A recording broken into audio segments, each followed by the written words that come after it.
Hey guys, welcome you all on my YouTube channel. चलिए guys, हम लोग कर रहे थे क्लास 12 बायोलॉजी का पहला चैप्टर जिसका नाम है रिप्रोडक्शन इन लिविंग ऑर्गेनिज्म, जीवों में जनन। अब तक हम लोग लाइफ स्पान यानी जीवन काल को कंप्लीट कर चुके हैं।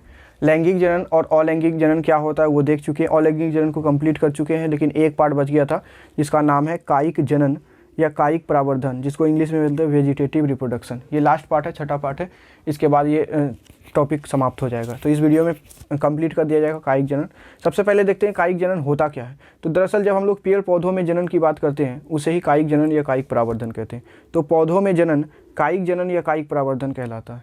सवाल है कि पौधों में जनन होता कैसे है। तो पौधों में कायिक जनन जो है वो पौधे के किसी कायिक अंग द्वारा होता है। ये इंपॉर्टेंट है, ये वाला बात कि कायिक अंग द्वारा होता है। कायिक अंग यानी जैसे जड़, पत्ती, तना, कली आदि, ये इनके द्वारा होता है। तो याद रखें, कायिक अंग द्वारा पौधों में कायिक जनन होता है। कायिक अंग क्या होता है? वैसा अंग जहाँ से जनन की क्रिया हो सकता है, और इसका एग्जाम्पल जड़, पत्ती, तना, कली इत्यादि। अच्छा, ये दो तरह का होता है। एक होता है प्राकृतिक कायिक जनन और एक होता है कृत्रिम कायिक जनन। दोनों को डिटेल में पढ़ेंगे हम लोग। प्राकृतिक कायिक जनन किसको बोलते हैं? तो वैसा कायिक प्रावर्धन जो पौधे द्वारा खुद होता है, अपने आप होता है, हमको कुछ करने का जरूरत नहीं है, उसे ही प्राकृतिक कायिक जनन कहते हैं। नेचर अपने आप इसको करता है। इसका एग्जाम्पल जैसे आप ले सकते हैं, ये दूध घास है, इसमें प्राकृतिक कायिक जनन होता है। आप घास में देखेंगे, घास को उखाड़ेंगे तो उसमें कुछ गांठ होता है। घास में अगर देखेंगे तो कहीं बीच बीच में गांठ मिलेगा आपको। और ये घास सूख जाने के बाद भी अगर आप इसको मैदान में फेंक देते हैं और बारिश हो जाता है तो वो वहाँ पे फिर से ताज़ा हरा हरा घास उग जाता है। क्यों उग जाता है? क्योंकि उसका जो नोड्स था, जो गांठ था, उसमें लाइफ रहता है। बस नमी का ज़रूरत होता है। नमी मिलते ही यहाँ पर फिर से नया घास उग जाएगा। पानी, इसीलिए जैसे पानी मिलता है नया घास उग जाता है। उसी तरह से बौगिनिया का, उसी तरह से पत्थर चट्टा, ये आप देखेंगे ब्रायोफाइलम का जो पत्ता होता है पत्थर चट्टा का, इसके पत्ते में ये क्षमता होता है कि नया पेड़ उग जाता है। जिससे पत्ते से देखिए कितना सारा पेड़ निकल गया।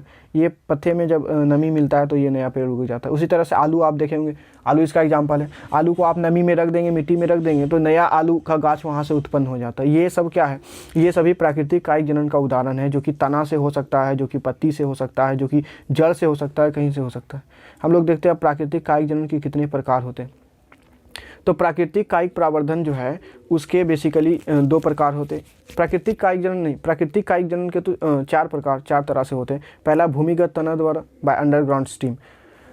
इसमें भी चार होता है, मतलब चार तो इसमें होता है, भूमिगत तना और अर्धवायवीय तना, इस तरह से। और भूमिगत तना के अंदर फिर चार आता है। ये जो क्लासिफिकेशन किए हैं ना, ये इंपॉर्टेंट है। एग्जाम्पल दे करके पूछता है कि बताइए जरा आलू जो है वो कंद है कि प्रकंद है कि धनकंद है, सलकंद है। बताइए जरा केसर है, धनकंद, सलकंद, ऐसे आता है। इसलिए आप क्लासिफिकेशन को याद रखेंगे और उसका एग्जाम्पल बहुत ज़्यादा इंपॉर्टेंट होता है। एग्जाम्पल याद रखेंगे। कंद के अंदर कौन आता है तो आप याद रखेंगे बस आलू। आलू कंद के अंदर आता है। प्रकंद के अंदर आता है अदरक और हल्दी। अच्छा, एक चीज़ और बता दें कि आलू जो है वो तना है, जड़ नहीं है। आपको लगेगा जड़ है, इसी से फंसा देता है एग्जाम में। क्वेश्चन देखिए, निम्नलिखित में कौन सा तना है, तो वहाँ पे आलू देगा आप, तो आपको लगेगा आलू तो ज़मीन के अंदर होता है इसलिए ये तना होगा। नहीं, इसलिए आलू जड़ होगा। आलू जड़ नहीं होगा, ये तना है, ज़मीन के अंदर होता है, इसीलिए तो इसको भूमिगत तना बोलते हैं। और एक क्वेश्चन और पूछता है कि बताइए जरा कि आलू अगर जो तना है तो शकरकंद क्या है? तो शकरकंद जड़ है, वो तना नहीं है। लेकिन आलू जो है वो तना है। अदरक जो है वो जड़ नहीं है, भले ही ज़मीन के अंदर होता है। ज़मीन के अंदर होता है तभी तो भूमिगत तना बोल रहे हैं। तो कुछ तना ऐसा होता है जो ज़मीन के अंदर होता है, उसको हम लोग बोलते हैं भूमिगत तना। जैसे हल्दी, ठीक है, इसके अंदर देखेंगे आप नोड्स होता है, नोड्स यानी गांठ होता है, जिसको हम लोग कक्षस्थ कलिका भी बोलते हैं। ये आप देखेंगे अदरक में, आलू में, ये जो नोड्स है यानी गांठ है, इसको कक्षस्थ कलिका कहते हैं। और इन कक्षस्थ कलिकाओं में इतना क्षमता होता है कि नया पौधा को उत्पन्न कर सकता है। जैसे आलू में आप देखेंगे इन आइज़ में, इन आँखों में, मतलब आलू की आँख बोलते हैं इसको या कक्षस्थ कलिका बोलते हैं, यहाँ से नया पौधा निकल जाता है। तो कंद और प्रकंद एग्जाम्पल याद रखेंगे। धनकंद का एग्जाम्पल क्या है? अरबी का पौधा जो तो कोलोकेशिया भी बोलते हैं इसको। केसर, देखिए कोलोकेशिया का ये प्लांट है, केसर, आप इसका एग्जाम्पल ले सकते हैं, सैफरन। उसी तरह से सलकंद यानी बल्ब के अंदर कौन आता है? लहसुन आता है, प्याज आता है और रजनीगंधा आता है। तो एग्जाम्पल खाली याद रखना आपको बस। आगे हम लोग देखते हैं, दूसरा है अर्धवायवीय तना द्वारा। मतलब कुछ तना था जो भूमि के अंदर था तो उसको बोल दिए भूमिगत तना। और कुछ तना ऐसा जो ज़मीन से हल्का से उठा हुआ, इसलिए उसको बोलते हैं अर्धवायवीय तना, बाय हेमी एरोबिक। अच्छा, इसका एग्जाम्पल क्या है? इसका एग्जाम्पल ए में रनर, जिसको बोलते हैं ऊपरी भूस्तरिका। ऊपरी भूस्तरिका मतलब आप इस एग्जाम्पल में देखिए, मान लीजिए यहाँ पे एक गाछ, ये एक गाछ है, ट्री है, यहाँ से एक तना निकला, थोड़ा सा ऊपर गया, फिर ये ज़मीन के अंदर धंस गया, फिर से ये जड़ बन गया और यहाँ से फिर एक गाछ निकल गया, फिर थोड़ा से दूर गया, फिर ज़मीन के अंदर धंस गया, जड़ बन गया, फिर से एक गाछ निकल गया, फिर दूर गया थोड़ा, ज़मीन के अंदर धंसा, फिर से एक गाछ निकल गया। ये क्या हुआ, ये ज़मीन के थोड़ा से ऊपर जा के इस तरह से मानिए कि ज़मीन पे दौड़ रहा हो इधर। अब ग्रास का एग्जांपल है घास का, तो दूध घास आप देखेंगे, कोई भी घास को आप जब उखाड़ते हैं तो उसका आप ध्यान दीजिएगा कि जड़ एक जगह नहीं रहता, कई जगह से आपको उखाड़ना पड़ेगा। यहाँ भी जड़ उसका होगा, यहाँ भी होगा, यहाँ भी होगा, पूरे सतह पर वो ऐसे दौड़ा हुआ रहता है, इसलिए उसको रनर या ऊपरी भूस्थारिका बोलते हैं। इसका एग्जाम्पल खट्टी बूटी या ऑक्जेलिस ले सकते हैं आप, खट्टी बूटी को इंग्लिश में ऑक्जेलिस बोलते हैं। सेंट्रेला इसका एग्जाम्पल है। तो एग्जाम्पल इंपॉर्टेंट है, वो याद रखना आपको। दूसरा है अर्धवायवी तना, हल्का सा ये ऊपर रहता है, ठीक है। जैसे अर्धवायवी तना और रनर में क्या डिफरेंस है वो थोड़ा सा समझ ले। रनर जो था ऊपरी भूस्थारिका, वो ज़मीन के सतह पर इस तरह से दौड़ता है, और स्टोलोन जो होता है ऊपरी भूस्थारिका जो होता है, ऊपरी भूस्तरी, ये ज़मीन से हल्का से उठा हुआ रहता है, ठीक है। हल्का से उठा हुआ रहे तो उसको बोलते हैं हम लोग भूस्तरी, और थोड़ा सा मतलब ज़मीन के सटा हुआ रहे एकदम, तो उसको बोलते हैं रनर। इसका एग्जाम्पल क्या है, इसका एग्जाम्पल आप बनाना का ले सकते हैं, ऊपरी भूस्तरी का। ये बनाना है, केला वाला गाछ है, ये अरबी है, कोलोकेशिया है ना। उसी तरह से आप स्ट्रॉबेरी ले सकते हैं, स्ट्रॉबेरी इसका एग्जाम्पल है। तो ये सब एग्जाम्पल आप याद रखें, ऊपरी भूस्थारिका का एग्जाम्पल क्या क्या है। उसी तरह से आप सी में ले सकते हैं भूस्थारिका, ऑफसेट, ये पानी में पाया जाता है, मतलब जैसा रनर था ना वैसे ही ये भी है, सतह पर पाया जाता है, लेकिन ये पानी में पाया जाता है, बस इतना सा अंतर है।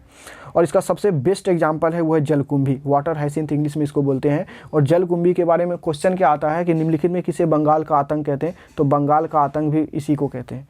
अब बोले सर बंगाल का आतंक क्यों कहते हैं, एक्चुअल में ये देखिए जलकुंभी है, इसका फूल बहुत ज़्यादा खूबसूरत है, और ये इंडिया में नहीं था, पहले विदेश में पाया जाता था। तो विदेश सोचा लोगों ने कि क्यों ना इसको इंडिया में भी लेके जाए, तो पहली बार इसको जो है ना बंगाल में लाके लगाया था। और ये पानी में बहुत तेज़ी से फैलता है, इतना तेज़ी से फैलता है कि पूरे पानी पर सिर्फ जलकुंभी आपको दिखेगा।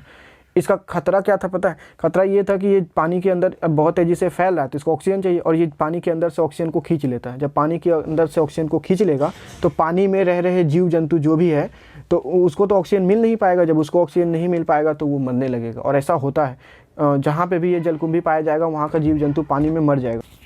जब लोगों को ये बात समझ में आया कि ये जो जलकुंभी है ये बहुत ख़तरनाक होता है, मछलियाँ मर जाती है इससे, तो लोगों ने इसको उखाड़ना शुरू कर दिया, काटना शुरू कर दिया। लेकिन इसको हटा पाना, ख़त्म कर पाना नामुमकिन सा है, मतलब आप कितना भी इसको हटा ले फिर से तुरंत हो जाता है, तो इसको हटा पाना बड़ा मुश्किल हो गया, इसलिए इसको आतंक कहा गया। बंगाल का आतंक किसे कहते हैं, तो जलकुंभी को कहते हैं। इसका दूसरा एग्जाम्पल है पिस्टिया, पिस्टिया भी पानी में पाया जाता है। इस तरह से आप देख सकते हैं कि पिस्टिया और जलकुंभी ये दो इंपॉर्टेंट एग्जाम्पल है भूस्थारिका का, याद रखेंगे। ऑफसेट का, ऑफसेट यहाँ पे लिखा हुआ गलती से वो हो गया, ऑफसेट होता है दरअसल, ऑफसेट, ठीक है।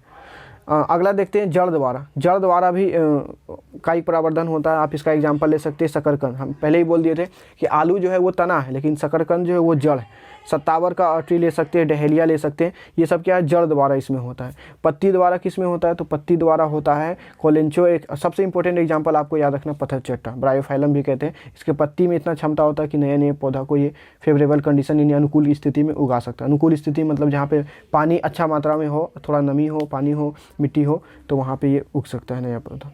तो अब हम लोग देखते हैं दूसरा टाइप। पहला टाइप जो था वो है प्राकृतिक कायिक परावर्धन, और दूसरा जो टाइप है वो है कृत्रिम कायिक जनन, आर्टिफिशियल वेजिटेटिव रिप्रोडक्शन, ठीक है। ये भी इंपॉर्टेंट है और ये बड़ा आराम से हो जाएगा, एकदम सिंपल है। तो प्राकृतिक तो पढ़ ली। कृत्रिम क्या होता है, मानव निर्मित तरीकों से एक पौधे से अनेक पौधे को विकसित करने की जो प्रक्रिया होता है उसे कृत्रिम कायिक जनन कहते हैं। तो प्राकृतिक कायिक जनन में हम लोगों को कुछ नहीं करना होता है, वो प्रकृति अपने आप कर लेता था। लेकिन कृत्रिम कायिक जनन में क्या होता है, हम लोग अपना मेथड लगाते हैं, इसीलिए तो इसको कृत्रिम बोलते हैं। और इसका 3 एग्जाम्पल है, 3 तरह से कर सकते हैं मतलब कृत्रिम कायिक जनन। एक होता है कलम लगाना जिसको कटिंग बोलते हैं, एक होता है दाब लगाना लेयरिंग बोलते हैं, और एक होता है रोपन ग्राफ्टिंग बोलते हैं। ये तीनों तरह से हम लोग कर सकते हैं। तो पहला हम लोग देखते हैं कि कलम लगाना क्या होता है।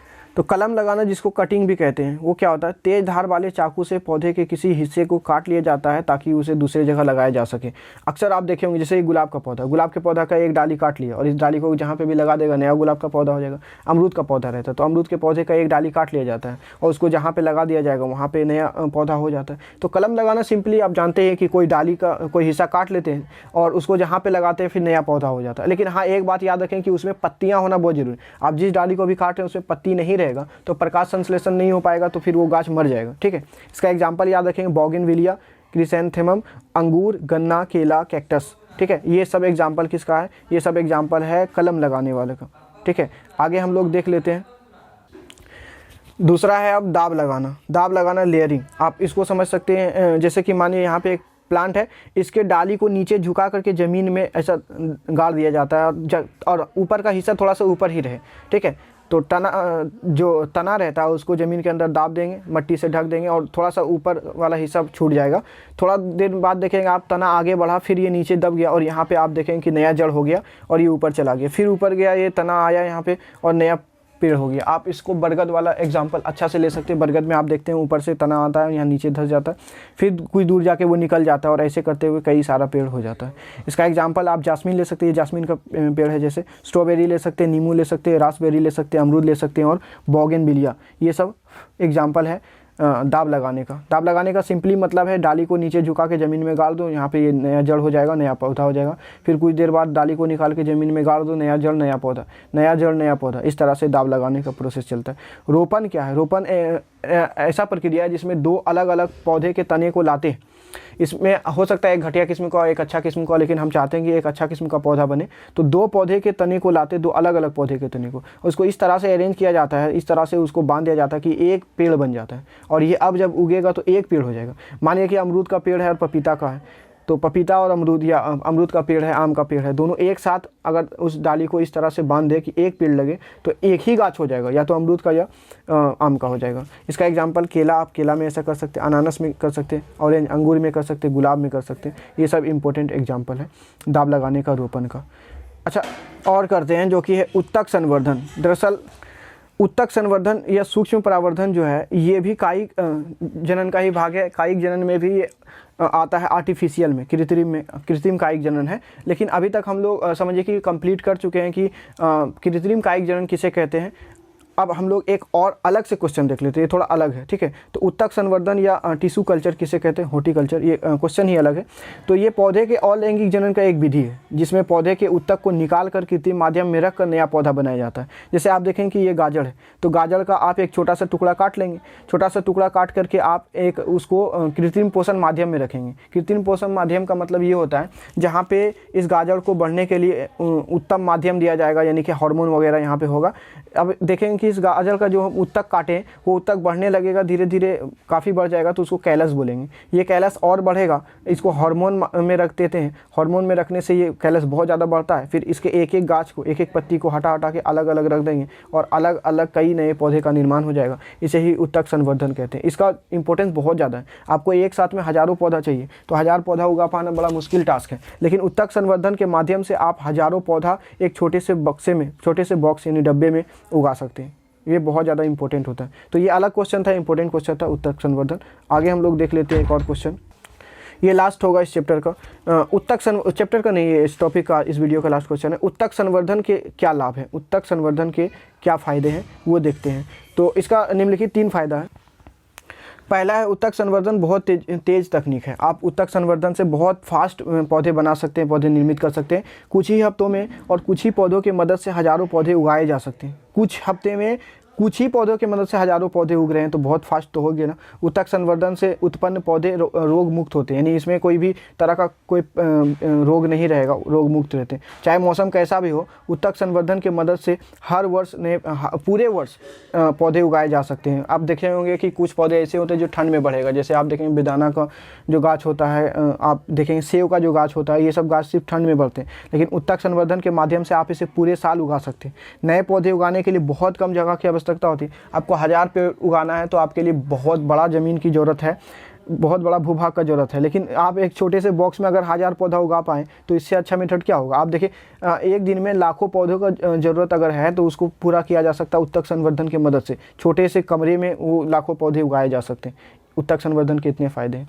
तो हम लोग इस वीडियो में कंप्लीट कर लिए हैं कि छठा प्रकार जो था कि कायिक परावर्धन किसे कहते हैं, प्राकृतिक कायिक परावर्धन, कृत्रिम कायिक परावर्धन क्या होता है, ये कंप्लीट हो गया। उत्तक संवर्धन भी कर दिए, इसके लाभ भी कर दिए। अब अगला वीडियो आएगा जिसमें हम लोग लैंगिक जनन को शुरू करेंगे।